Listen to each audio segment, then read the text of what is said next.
Have you ever wondered why people behave the way they do? Why we dream, remember, stress out, or fall in love? That's where psychology comes in, the science of understanding how we think, feel, and act. Welcome to Psychology 101. Psychology is the scientific study of behavior and mental processes. That includes everything from our actions, like speaking or sleeping, to internal experiences, like emotions, thoughts, and memories. But unlike common sense or guesswork, psychology uses scientific research to explore how the mind works. Psychologists ask questions like, why do we remember some things and forget others? How do stress and trauma affect the brain? What shapes our personality over time? Psychology became a science in the late 1800s, when German scientist Wilhelm Wundt opened the first psychology lab in 1879. He used experiments to measure reaction time and mental processes, treating psychology like any other science. Today, psychologists use the scientific method. Ask a question, form a hypothesis, test it with experiments or observation, analyze the data, draw conclusions. For example, in a famous 1974 study, Elizabeth Loftus and John Palmer showed how the wording of a question can change how people remember a car crash. This helped prove that memory is not like a video camera, it's flexible and influenced by suggestion. Psychology isn't just about therapy or mental illness, it's a broad field with many areas. Here are just a few.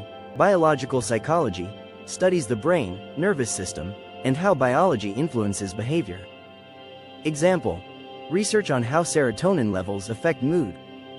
Cognitive psychology explores thinking, memory, problem solving, and language. Example: studies on short-term memory limits, like George Miller's idea of 7 plus or minus 2 items in memory, 1956. Developmental psychology examines how people grow and change from birth to old age. Example: Jean Piaget's research on how children's thinking evolves in stages. Social psychology looks at how we influence and are influenced by others.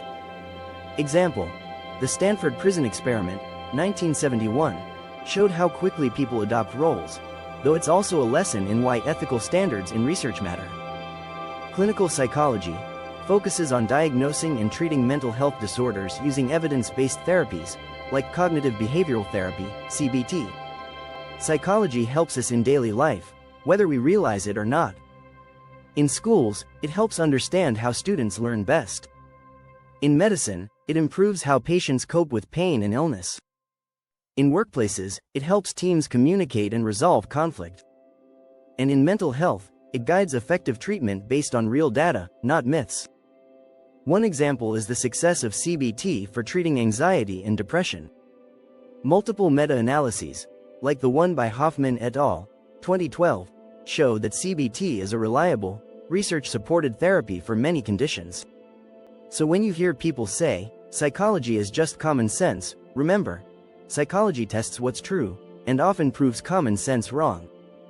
Psychology is the science of you, your thoughts, your emotions, your choices. And we're just getting started.